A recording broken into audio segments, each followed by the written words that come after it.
ನಮಸ್ತೆ. ಪ್ರೋಟೀನ್ ಕಡಿಮೆ ಆದರೆ ಹಾಗಾದರೆ ಏನೆಲ್ಲ ಸಮಸ್ಯೆ ಆಗುತ್ತೆ? ಒಂದು ಮಸಲ್ ಚೆನ್ನಾಗಿ ಬೆಳೆಯಲ್ಲ, ಅಂದರೆ ಸ್ನಾಯುಗಳಲ್ಲಿ ಶಕ್ತಿ ಕಡಿಮೆ ಆಗುತ್ತೆ, ಸುಸ್ತಾಗುತ್ತೆ.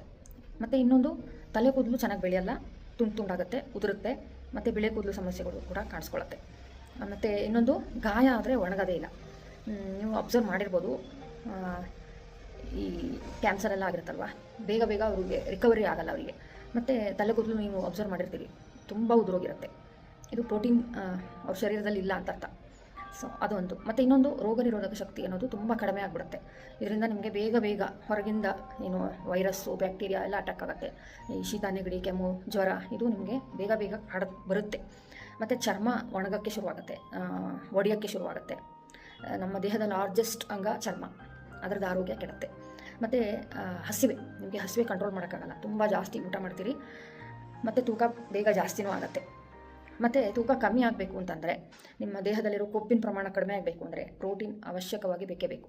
ಮತ್ತು ಕಾಲು ಸ್ವೆಲ್ಲಿಂಗ್ ಅಂತ ಹೇಳ್ತಾರಲ್ವ, ಅದು ಬರೋಕ್ಕೆ ಶುರುವಾಗುತ್ತೆ. ಮತ್ತು ತುಂಬ ಕಡಿಮೆ ಇದೆ ಅಂತಂದರೆ ಕಾಲಲ್ಲಿ ನೀರು ತುಂಬ್ಕೊಳ್ಳೋಕ್ಕೆ ಶುರುವಾಗುತ್ತೆ. ನೋಡಿ ಎಷ್ಟೆಲ್ಲ ಪ್ರಾಬ್ಲಮ್ಸ್ ಆಗುತ್ತಲ್ವ. ಹಾಗಾದರೆ ಏನು ಮಾಡಬೇಕು? ಇದಕ್ಕೆ ನೆಕ್ಸ್ಟ್ ವೀಡಿಯೋನ ವಾಚ್ ಮಾಡಿ. ಈ ವಿಡಿಯೋನು ಸಾಧ್ಯವಾದಷ್ಟು ಶೇರ್ ಮಾಡಿ. Thank you.